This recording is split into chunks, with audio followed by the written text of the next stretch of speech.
In the film 10 Days That Shook the World, director Sergei Eisenstein captured the spirit of a mass movement so crucial it affected every aspect of 20th century history, the Russian Revolution.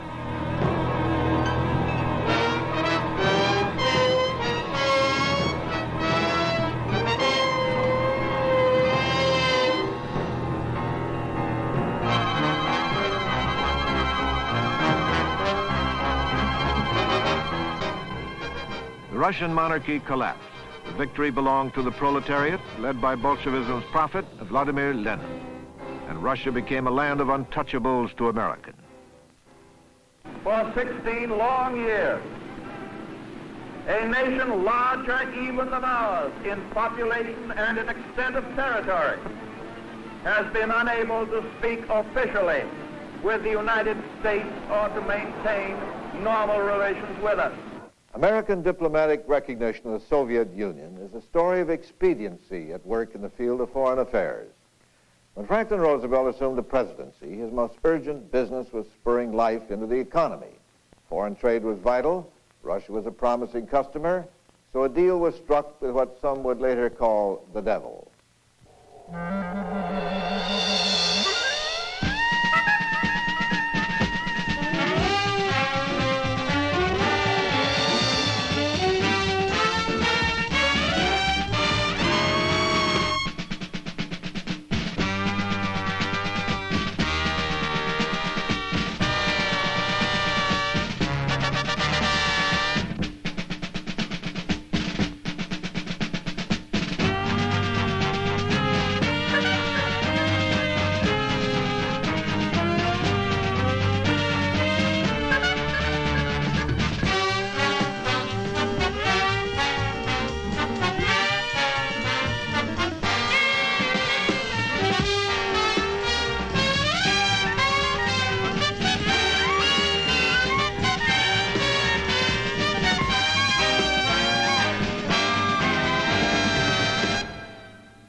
They date their royal beginnings from the victory of Muscovy princes over Mongol tribesmen.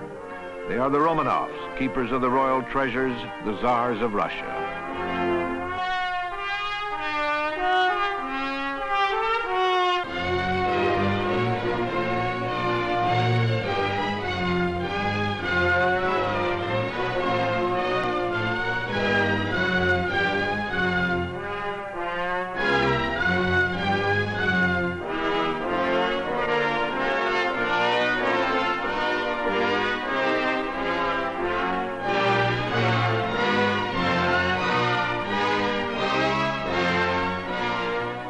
We're in the home of the late Mrs. Marjorie Meriwether Post, Hillwood in Washington.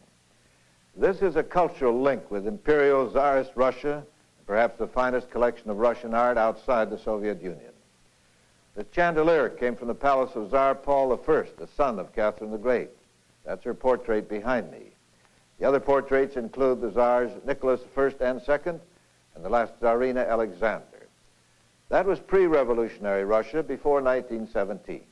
The United States did not recognize the new regime for 16 years. In January 1917, Tsar Nicholas played the role of field commander to the army in spite of warnings of dangerous unrest throughout Russia. His army held a key to the outcome of the First World War. To the Allies, victory depended on the Russians holding the Eastern Front, however exhausted and demoralized. The German High Command devised an ingenious scheme to undermine the Russian war effort. One man would galvanize the revolution and persuade the Russian army to lay down its arms. Russia's most powerful revolutionary, Lenin, waited in exile for his moment. We thought that the Russian Revolution would help the Germans in their war against us, which indeed is what the Germans thought, and that's why the Germans put Lenin into Russia. You know, Lenin was living in Switzerland. The German army took him and put him on the train and ran a special train through Helsinki and into Leningrad, you know, St. Petersburg as it then was, believing Lenin would know how to organize and touch off the Russian Revolution, which would help the Germans in their war against us and injure us. In a short view, it was quite logical. It was the most important train ride in history. In a few months, Lenin would ignite the Bolshevik Revolution and become dictator of the world's first communist government. Vladimir Ilyich Ulyanov, or Lenin, passionate, ruthless, possessed. He used his brilliant mind and the power of the spoken word to control other men. His goals were to destroy the capitalist system and create a classless society, beliefs based on the doctrines of German philosopher Karl Marx. Lenin's first official act was to withdraw Russia from the war. Leon Trotsky, the second most powerful man in the Soviet Union. The leader of the Red Army was sent to Brest-Litovsk for peace talks. The German General Staff would exact a humiliating peace, demanding annexation of Poland, Lithuania, vast areas of the Ukraine, and a staggering indemnity. Trotsky was against signing the harsh peace treaty, but Lenin capitulated in order to save the revolution.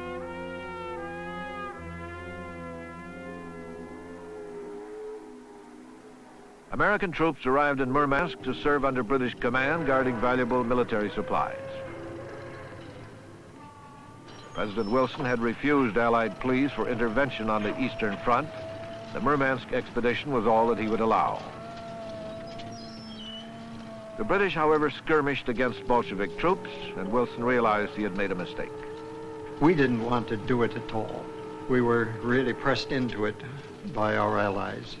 Wilson would never have agreed to the intervention, to the use of American troops in North Russia, had he not been formally requested by the Commander-in-Chief on the Western Front that we send those troops there, and assured that this would be of great value from the standpoint of our operations against Germany.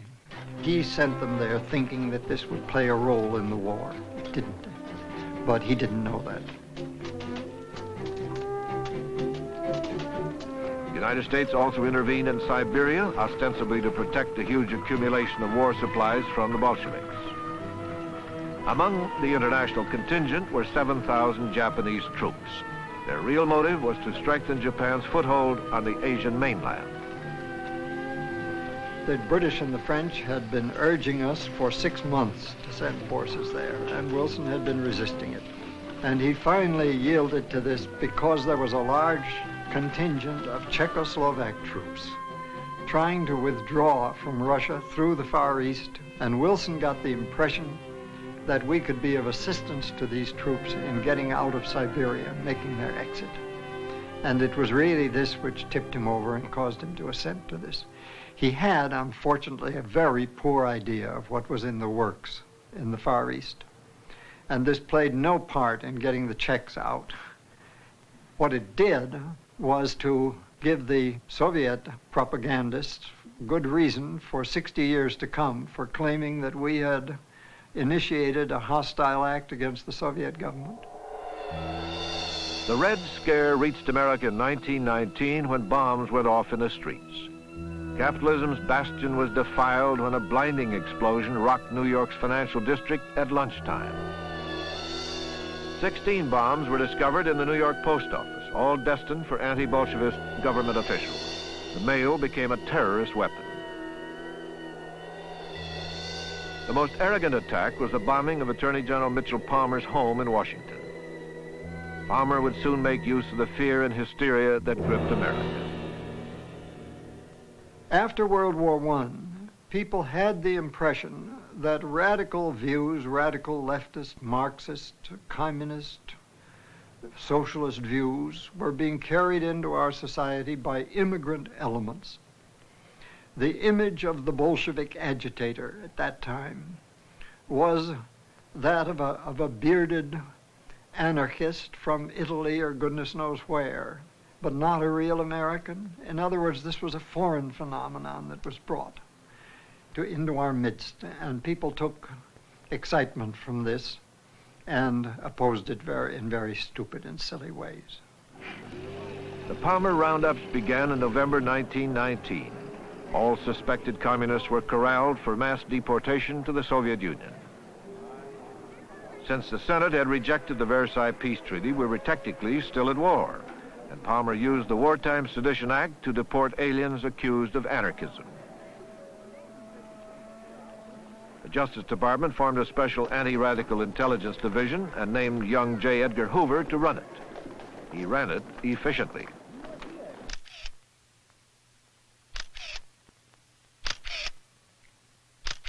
The hysteria reached its peak when the 5 socialist members of the New York State Assembly were voted out of office as traitors. Anarchist Emma Goldman, nicknamed the Red Queen, and Alexander Berkman, the Red King, were the big catches.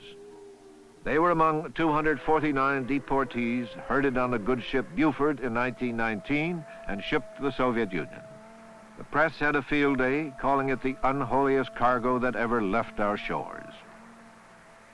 Well, actually, the activities against which people were reacting in this red scale there, most of them were anarchist activities, not communist. Anarchist activities of which the Bolsheviki in Russia did not approve at all. They, of course, were making their own efforts all during the 1920s and in part in the 1930s to build up a communist party in this country. And they conceived of it as a revolutionary party. Had it had sufficient success, it would have tried to seize power.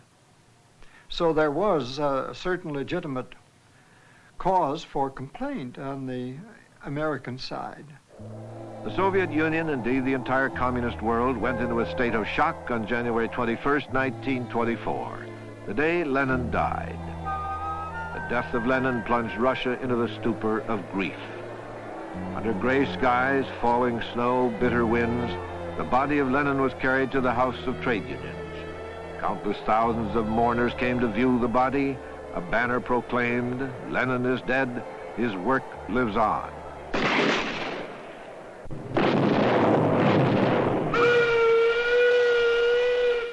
All of Russia observed a moment of silent mourning.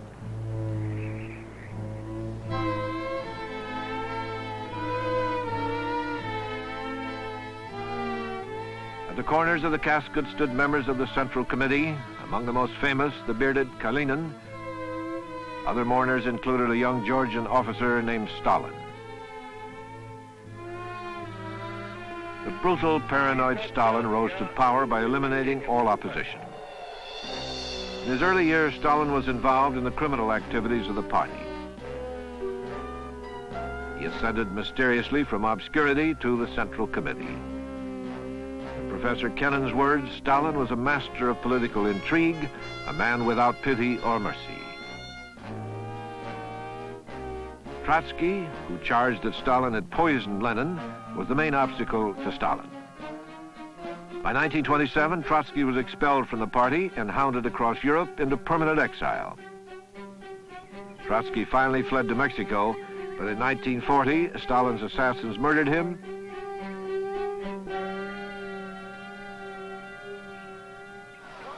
Russia's peasant farm owners, the kulaks, became Stalin's next victims. His first 5-year plan forced millions of peasants onto collective farms. Resistors were killed. Nearly 3 million people are thought to have died. The industrialization program forced other millions into labor camps. The workers were used to build dams, railroads, power plants, and factories. In order to meet the goals set by the 5-year plan, Russia would have to import on a gigantic scale. America was the logical trading partner. But the booming American economy of the late 20s did not need Russian trade. Later in the Depression, it would. Despite the lure of trade, Russia remained anathema to the U.S. Diplomatic recognition was withheld. Russia's Bolshevik philosophy ran against the American grain. We were the only nation to isolate Russia from normal diplomatic relations. Stalin's orders to the Comintern, the Communist International, were to incite revolution in every capitalist society. America was a prime target for agitation.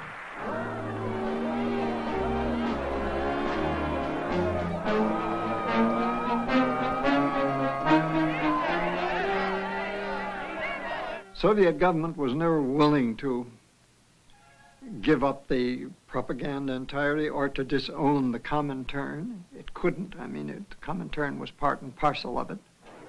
The so-called Comintern activities in this country, the efforts to create a communist faction in the United States, they were what you might call the old classical pattern.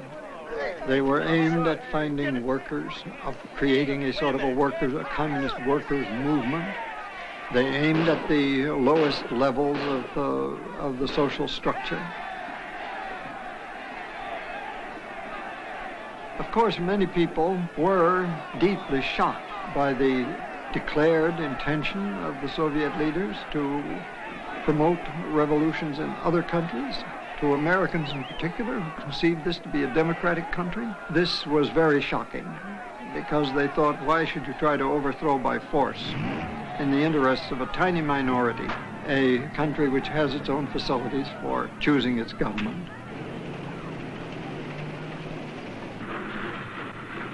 Pressures on the United States to recognize the Soviet Union increased. British playwright George Bernard Shaw propagandized for Russia in a broadcast to America. Hello, all my friends in America. Hello, all you dear boobs who have been saying for a month past that I have gone dotty about Russia. We have rebuked her ungodliness, and now the sun shines on Russia as on a country with which God is well pleased, whilst his wrath is heavy on us, and we don't know where to turn for comfort or approval. We have prided ourselves on our mastery in big business and its solid foundations in a knowledge of human nature. And now we are bankrupt. When Franklin Delano Roosevelt took office in March of '33, this country was on the verge of economic collapse. Trade with Russia would help pull us out of the Depression. But FDR had to convince a divided American public.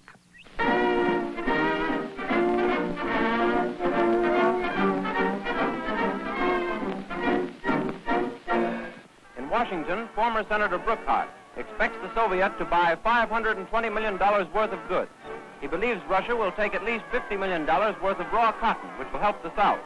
Besides, he anticipates $30 million orders for textiles, which will benefit New England and Carolina mills, among others. Russia's major purchases, extended credit, are to be in heavy equipment, like machinery, which includes such items as tractors, motors, rails, and other materials, which the Soviet Union needs and which American mills are ready to produce. $400 million is to be expended in this way, according to Mr. Brookhart.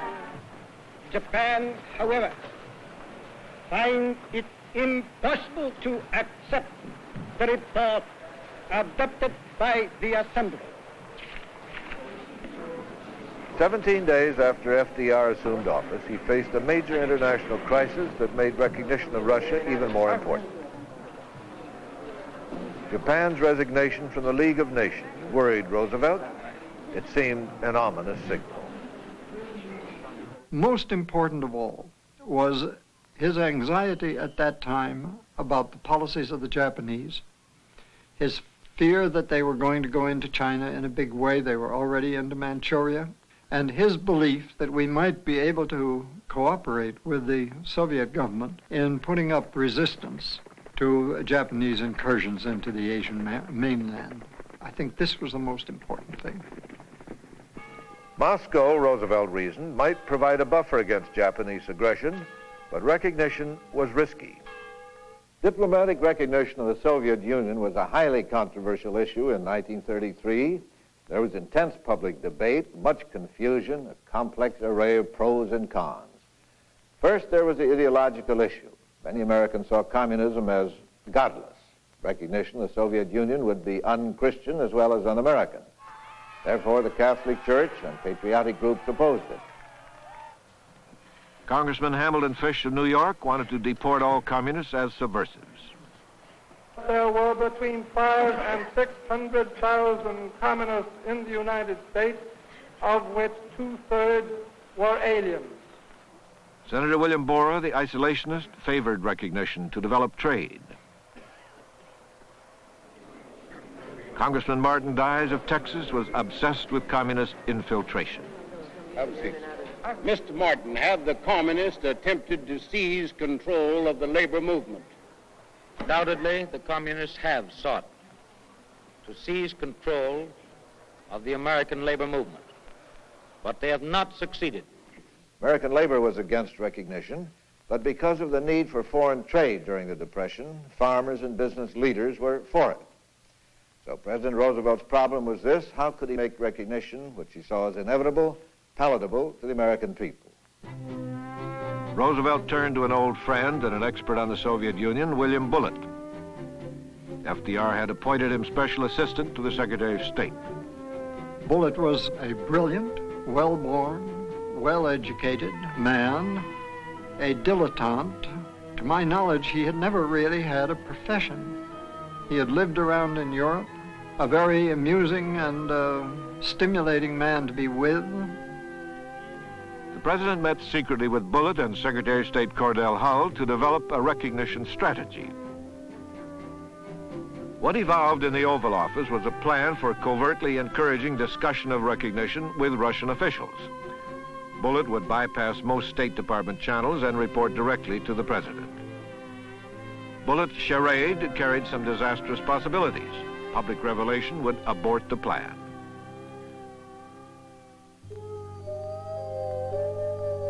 Bullitt's field of operation was the placid esplanade of Washington's Embassy Row.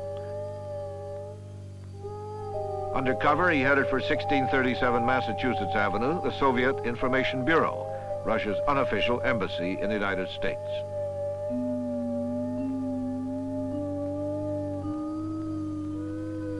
Bullitt made known to the Russians Roosevelt's desire to open negotiations. Maxim Litvinov was the man Bullitt believed critical to the success of the mission. Delicately worded secret cables invited Litvinov to America. Moscow approved. What he did was to get Litvinov over here to discuss these matters and get Litvinov to sign up to a whole series of public statements which would serve to relieve the anxieties of these particular elements of American public opinion, from which he expected opposition. Characteristically, he got assurances which would look good to the American public, but which didn't mean a thing when it came to real dealings with the Russians. Behind closed doors at the White House, Litvinov, Secretary of State Hull, Bullitt, and the President negotiated a series of agreements, then presented diplomatic recognition as an accomplished fact. Yesterday's exchange of notes between President Roosevelt and myself opens a new page in the development of relations of real friendship and of peaceful collaboration between the two largest republics in the world. And I believe sincerely that the most impelling motive that has lain behind the conversations which were successfully concluded yesterday between Russia and the United States was the desire of both countries for peace, the desire for the strengthening of the peaceful purpose of the civilized world. Our expectations were soon disappointed. President Roosevelt had been somewhat of a cynic. He correctly calculated that the American people would be impressed and reassured by Soviet assurances. But as Professor George Kennan observed, FDR was interested only in their momentary psychological effect on the American public, not in their effectiveness in practice. The Soviet government subsequently refused to pay attention to most of those assurances. And trade, too, failed to increase after recognition, and never even achieved prior to World War II the level it had reached in 1930 when there were no relations at all. Roosevelt was right in believing that recognition had to come. It might have been better if it had come with less exalted hopes and expectations. As Professor Kennan said, it was perhaps inevitable that a country which had so long exaggerated the effects of withholding recognition should exaggerate the significance of granting it.